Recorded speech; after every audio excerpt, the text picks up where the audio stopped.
நான் சொல்லி கொடுத்தேன்னு சொல்றானே. சோறுங்கிறதுக்கு சொல்லி கொடுத்தனா, இல்ல கழுத்திங்கிறதுக்கு சொல்லி கொடுத்தனா, பொண்டாட்டி கட்டுறதுக்கு சொல்லி கொடுத்தனா, இல்ல போய் தான் படுக்கிறதுக்கு சொல்லி கொடுத்தனா? நீ படுக்கிற போது நான் பார்த்தேன். அப்ப உனக்கு இன்னும் கொஞ்சம் வேணும்னு நினைக்கிறேன். மகாராஜா அப்படி இருந்துட்டாலும் நீங்க வேலை மட்டும் வந்திருக்கும் போது தாங்கலையா ஆண்டவரும் சான்றவரும் இருக்கும்.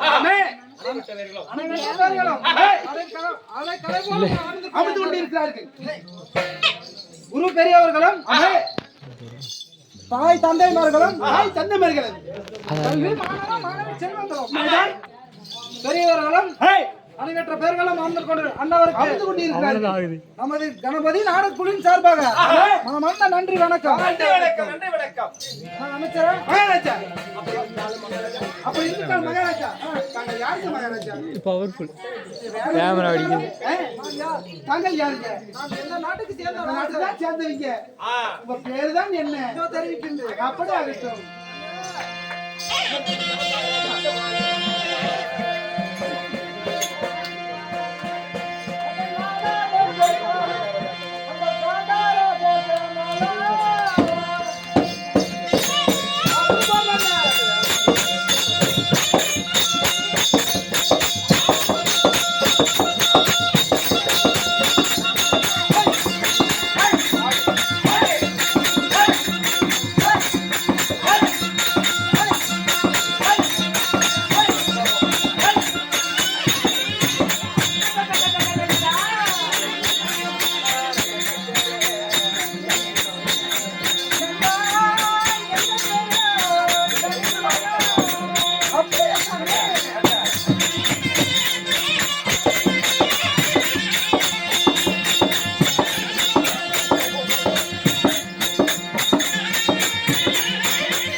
தெரிந்தாயா எப்படி? அப்படி நன்றாக தெரிந்தேன் மகாராஜா.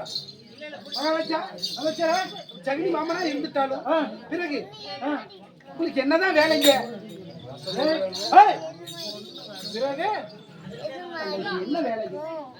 இங்க வந்தீர்கள் என்ன வேலைன்னு கேட்ட சொல்ல மாட்டேற புண்டவாளையா? தாயை கேள்றா நாயி. அதுதாங்க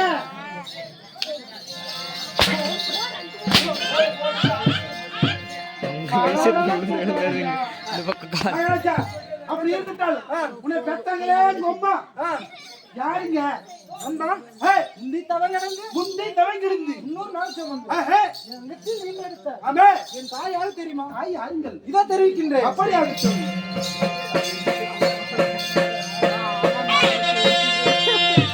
அந்த 10 மாதம் நான்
எங்களே வாணி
மகாராஜா முந்தி தவங்கிடந்து ஆமே இன்னொரு நாள் சுமந்து அங்கத்தில் நீங்க எடுத்த ஆமே என் தாய் யாரு தெரியுமா? யாருங்க மகாராஜா? தாயா சுகுணவல்லி. சுகுணவல்லி அந்த இடம் சுகேந்திர மன்னன். சுவேந்திரராஜன்.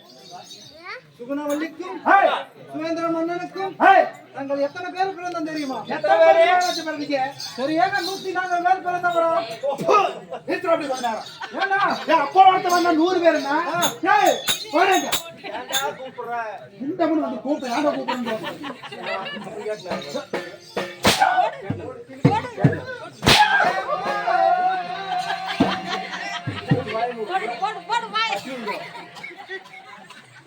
சொல்லு. இல்ல சரி. அப்போ வார்த்தை வந்தால ஆமா அவன் 100 பேர் என்ன ஆமா இப்போ வார்த்தை வரா சரி 100 பேர் என்றா ஆமா 101 ஆளாமா நடைபெறே அப்பளே வந்தவன் 100 பேர் 100 பேர் 101 101 ஆளாமா ஏய் காது கேட்கல சொல்றேன். ஏய் அப்பளே வந்தவன் 101 மன்னர்கள் 101 மன்னர்கள் இப்ப வந்தா 104 மன்னர்கள் 104 பேர் ஏன்டா தெரியாம சொல்ற? மகாராஜா காது ஓகலி மகாராஜா வேண்டாம் வேண்டாம். ஏய் கேட்கலீங்க மகாராஜா அடக்க உடக்கு பறந்தேனா காலையில அடக்கமா சம்பளம் கொடுப்பாரு. அவர் பாடியில போகும்போது இதெல்லாம் என்ன நாய் மாத்துறாங்க? மகாராஜா போனா போட்டு விடுங்க சரி. போனா போட்டோம் மகாராஜா 104 பேர் பிறந்தீங்க சரி. பிறந்து மித்தது எங்க மகாராஜா போய் பேருவீங்க இல்ல எங்க வேலைக்கு போவீங்க எங்க வேலைக்கு செல்வதா? எங்க செல்வீங்க? அமைச்சரே, உங்களுக்கு வேலை தான் நின்று 104 பேர் பிறந்திருக்கீங்க, என்னதான் வேலை? அந்த வடகோடி 104 பேர்கள் பிறந்தாலும் ஆமா, எங்களுக்கு வேலைதான் என்னென்று என்ன கேட்கிறேன். வேலைகள்? அந்த வடகோடி கானகம் சென்று ஆமா, வேட்டையாடுவது, விலங்குகளை வேட்டையாடுவது விலங்குகளை வேட்டையாடுவது ஆமா, எங்களுடைய பழக்கம். உங்களுடைய பழக்கம். மானு, ஆமா, மயிலு, மாடக்குரா, குயில் ஆமா. என்று சொல்லக்கூடிய இந்த விலங்குகள் எல்லாம் வேட்டையாடுவதா எங்களுடைய வேலை. உங்களுடைய வேலை. ஆமாம் சரி. அமைச்சரே, அப்படி வேட்டையாடி இருக்கும் கொண்ட சமயத்தில் சரி. ஒரு நாள் எங்களோட காரென்று தெரியாத படிச்சு ஆமா, அந்த அஸ்னாவரத்து துரியோதனன் மன்னன் என்ன செய்தான் தெரியுமா? என்ன செய்தார்? எங்களுடைய காரென்று தெரியாத வரைக்கும் எங்களை அடி அடி என்று அடித்து சரி. உதய உதய என்று உதைத்து மின் கட்டும் பின் கட்டமாக கட்டி சில சாலையில் தள்ளினான். அடடடா, பாவமே பாவம். அமைச்சரே, பிறகு என்ன நடந்தது? பிறகு என்ன செய்தான் தெரியுமா? என்ன செய்தார்கள்? எங்களுக்கு உண்டுவதற்கு இனத்தை கொடுப்பான் தெரியுமா? எனத்தாங்க. ஒரு நாளைக்கு ஒரு தொட்டு கூழ் தான் குடிப்பான். ஆமா, ஆனா நண்பா, ஒரு தொட்டு கூளை குடித்தால் நம்ம உயிர் பிழைக்க முடியுமா? வளர்க்க முடியாதுங்க. அவன் மட்டும் ஒரு உருளி சொத்தாவே திங்கிறான். பசியாகுதா? மகாராஜா, ஒரு நாளைக்கு ஒரு தொட்டு கூழ் குடித்தால் ஆமா, நாம உயிர் வாழ முடியாது. முடியாதுங்க.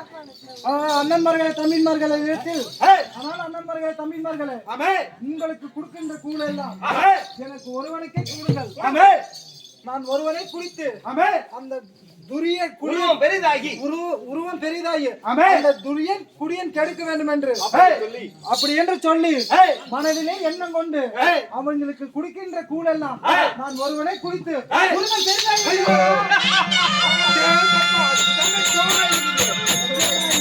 ரொம்ப பெருசா இருக்குதுங்க மகாராஜா. அப்படி இருந்துட்டாலும் வேலையில உங்களை இருக்க வந்திருக்கிறீங்களே, ஒரு நாள் என்ன நடக்க போகின்றது? என்னங்க நடக்குதுங்க அமைச்சரே, அமைச்சரே, மகாராஜா? கேளுங்கள். அதாவது உங்களுக்கு முன்பதாக அந்நாட்டு துரியோதன பண்ண ஐயோ, அதாவது டெல்லி நாசனத்தை ஆண்டு வரக்கூடிய மன்னோஜி மன்ன மயில முடிக்க வந்தார். அழைத்தாருங்க. ஓடி ஓடி வந்தீங்க. என் மருமகன் அழைத்தாரா? உண்மைதான். அப்படி என்றால் உடனே சென்று பார்க்க வேண்டும். அப்படியே வாங்க.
யாருக்கும் தலை வணங்காத சிரம் என்னுடைய ஜெகனி மாமனுக்கு தலை வணங்கி சரணம் சரணம் மாமா. ஆனால் கண்ணே மருமனை தெரியுமா மாமா என் பாதம் பணிந்து முடியாக நீ எப்படி வாழ வேண்டும் தெரியுமா? எப்படி மாமா? இதோ தெரிவிக்கின்றேன்.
நம்மளும் போட வேண்டியதுதான். அது ஏதாவது ஒண்ணு போட்டு வச்சிட வேண்டியதுதான். அது ஏதாவது ஒண்ணு வச்சு போட்டு இருந்திருக்கலாம். இந்த உலகத்தில் 56 தேசத்துக்கும் நீயே அரசனாய் நம்மளே ஒண்ணு ரெடி பண்ணி முடிச்சிட்டாங்க. ஆனால் மாமா ஒரு நாளைக்கு போட்ட வருமா? பணிந்தபடியாக என்றென்றைக்கும் இந்த அஸ்தினாபுரத்து நாட்டுக்கு நீயா எங்க பாதியும் தெரியுது. தெரிவிக்கிறாயே. ஆனால் மாமா இந்த நாட்டுக்கு நான் எப்படி வந்து ராஜாவாக வாழ்வது? என்னை பார்த்தால் அரசனாக வாழ்வது தெரிகின்றதா? மாமா இதோ தெரிவிக்கின்றேன். அந்த நினைக்க நினைக்கவே என் மாமா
என் செல்லம் புண்ணாகிறது. நாளை விடிந்தால் 10 எட்டு 18 நாள் பாரத போர் துவக்கமாகிறது. இந்த பாரத போரில் நான் ஜெயிப்பேனா, இந்த படைவாவை பாண்டவர்கள் ஜெயிப்பார்கள் என்று ஒன்றுமே புரியவில்லை. பாண்டவர்களை கண்டால் பதறது உள்ளமல்ல, அந்த ஐவரை கண்டால் என் அங்கமே நடுங்குது. நான் என்ன மாமா செய்வேன்? மருமகனே, மருமகனே ஒன்று கவலைப்பட வேண்டாம். ஒன்றும் கவலைப்பட வேண்டாம். இந்த அடிக்கட்ட செரிக்கட்டுவதற்கு இந்த நடுக்கட்டை செரிக்கட்டையே இருப்பதற்கு நீ ஏன் கவலைப்பட? நீ ஏன் கவலைப்படுகின்றாய் கண்ணை மருமகனை தெரியாமண்ணா? மாமா மருமகனே, நாளை நடக்கக்கூடிய நாளை நடக்கக்கூடிய 18 நாள் பாரத யுத்தத்திற்கு யாருக்கு வெற்றியோ, யாருக்கு வெற்றியோ, யாருக்கு தோல்வியோ, யாருக்கு தோல்வியோ, உன்னுடைய மனதிலே உன்னுடைய மனநிலை என்ன கொண்டிருக்க வேண்டாம். எண்ணம் கொண்டு இருக்க வேண்டாம். எப்பவுமே நம்மளுக்கே வெற்றி ஆகும். எப்பவுமே நமக்கே ஜெயமாகும். அதனால ஒரு வழி இருக்கின்றது. ஒரு வழி இருக்கின்றது. எப்படி மாமா? ஆனால் கண்ணே மருமகனை தெரியாமண்ணா, எப்படி என்றால் பாண்டவர்களை தேடி பாண்டவர்கள் தேடி அவையும் வென்று சென்றால் அவையத்தை காப்பார்கள். அப்படி பாண்டவர்கள் சென்று நீ அந்த பஞ்சாங்கமாக பார்த்து ஒன்றை மட்டும் சொல்லு, பார்த்து வர வேண்டும். பார்த்து வர வேண்டும். ஆனால் மாமா என்ன வார்த்தை சொல்கின்றீர்கள்?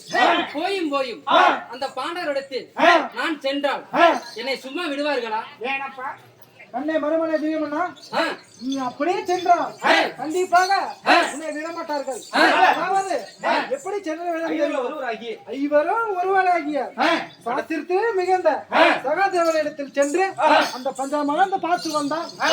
பாரதம் யாரு பக்கம் வெற்றி, இல்ல நமக்கு வெற்றியா, பாண்டவருக்கு வெற்றியா என்று தெரிய வரும் கண்ணை மருமகனை தெரியுமண்ணா.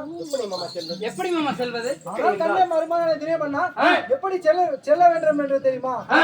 மற்ற நடுஞ்சாமத்தில் மூடி முக்காடிட்டு கண்மணி சகாதேவா உள்ள நிறைய போல் வேஷம் கொண்டு கண்மணி சகாதேவா அபியம் அப்படி என்று நீ சென்று வந்தால் பாண்டவருக்கு அபியத்தை காத்துதான் பழக்கம், அழைத்து வருத்த பழக்கம் இல்லை.